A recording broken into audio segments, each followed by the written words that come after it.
Commodities rising. Getting on the right side of a bull market can change your life forever for the better. Recently, subscribers to my premium research service, Katusa's Resource Opportunities, known as the KRO, had the opportunity to be part of a stock that, at its peak, was up over 1,547% last week since our entry. More on that in a bit. In fact, over a dozen subscribers wrote in that they made over six figures on that trade in less than 22 months. Hundreds of other subscribers have sent in positive comments to us on the gains they made on just a few of our most recent recommendations. And we're truly grateful for all the kind words. Fortunes like that are made making risk-adjusted bets for asymmetric gains. Risk-adjusted bets for asymmetric gains. Doesn't that sound good and sophisticated? Do you even know what that means? Let me explain. Getting cocky and over-leveraging can lead to financial ruin in all markets. Before you invest, you must understand the mathematical risks associated to the position and the upside of the gain for the risk you are taking. And then determine, does the payoff warrant the risk? Right now, the commodity market is incredibly volatile, with some sectors nearing their yearly lows. Meanwhile, other sectors are firing on all cylinders with no signs of slowing down. Let's get you up to speed on what I am watching closely right now. The gold action. Gold dropped below 1,800 per ounce last week and hit as low as 1,732 per ounce, which sent precious metal stocks abruptly lower. A simple indicator I like to use is the percentage of companies trading new 52-week highs and 52-week lows for the sector.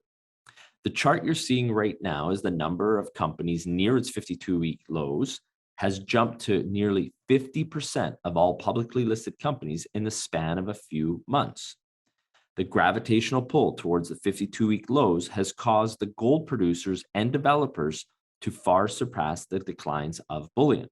I have said that strong balance sheets, scale, and margins are rewarded in the gold sector these days, which is proven by the significant underperformance of the junior producers. Furthermore, passive funds love exposure without operating risk, which again is proven through the royalty group's dominant performance. The chart you're looking at right now, look at the green line. The royalty group has outperformed gold bullion, the developers, the senior producers, the mid-tier producers, and definitely outperformed the junior producers. The KRO subscribers have been positioned in both the number one performing precious metal royalty company and the number one performing energy royalty company in the world.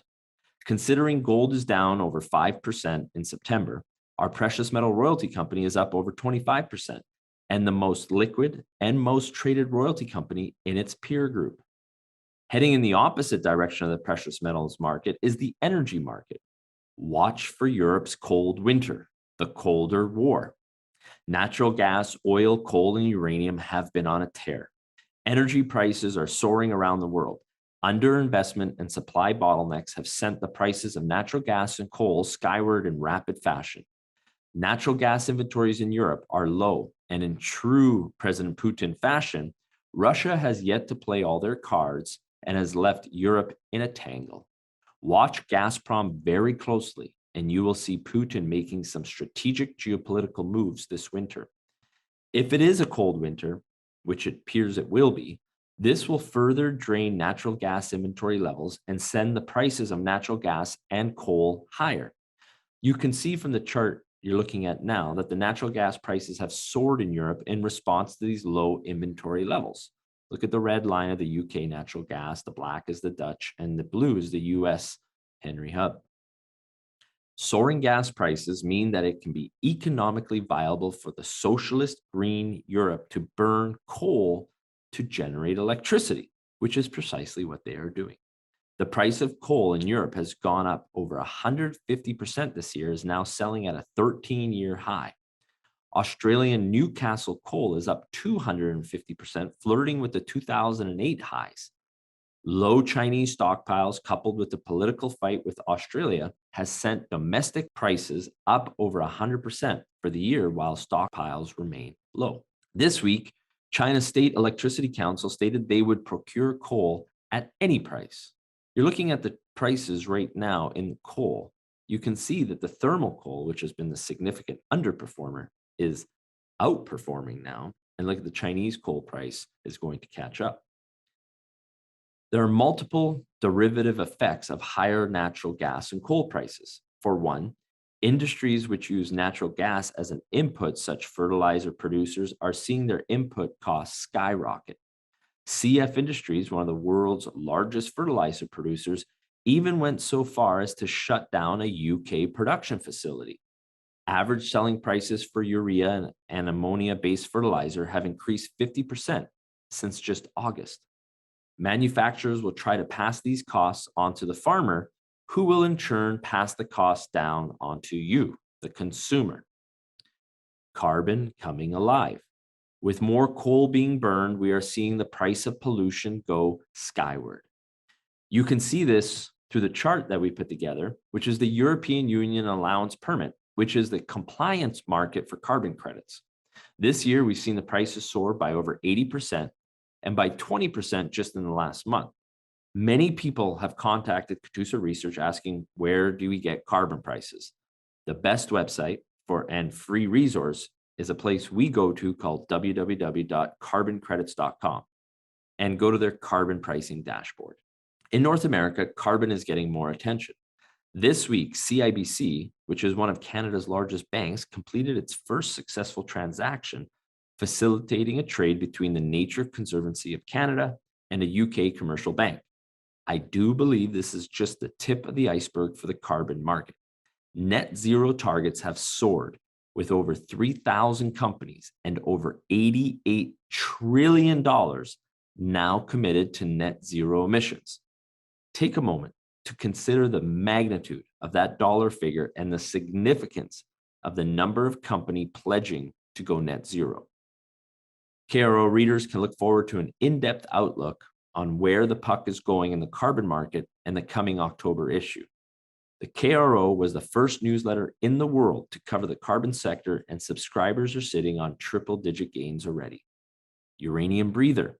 Elsewhere in the baseload power sector, life is being breathed into the uranium market. Uranium prices touched $50 a pound, a level not seen since 2012. The Sprott Physical Uranium Trust continues to build its uranium stockpile and chew up spot market inventory. To date, the trust has raised in excess of $500 million Canadian dollars and acquired nearly 10 million pounds of uranium in the spot market. The chart right here shows you the action of the Spot Uranium Trust. This major move in uranium has sent the share prices of many uranium stocks ripping much higher. And the KRO subscribers have been positioned in the #1 performing uranium stock year to date. That's a pretty cool fact. Look at this chart we put together here for you, the uranium sector year-to-date returns. On the far right, in the gold, is one of our warrant positions. The blue was from an IPO. The green is if you just bought the equity. And then the black is actually the sector average return.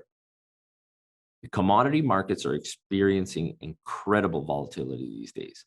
Markets are moving quickly, and it's critical to stay on the cusp of what is happening if you want to be successful. I've been laser focused on the natural resource sector for almost 20 years, spent millions of dollars, and learned painful lessons on the patience and especially what to avoid. As a professional money manager, I've had countless big wins, but I've learned many hard lessons along the way. Right now, I believe I am on the cusp of some very big scores, just like our big bets in uranium. And we are very, very early in one of the most exciting sectors that I've seen ever in my lifetime. It all comes to a head in exactly 1 month from today, where World War Zero will start. I get it that not everybody can afford my research. I come from humble roots, was a teacher early in my career, and that's why I go out of my way to provide research for free. Here are 2 very valuable research reports that paying subscribers have had access to. The exclusive interview between me and a gold legend, David Garofalo. Watch this video, take notes, and then watch it again and do your portfolio a favor. And then there's an education primer on the royalty business, featuring my favorite gold royalty, Gold Royalty Corp, which is listed on the New York Stock Exchange and has outperformed all of its peers, and I believe will continue to do so.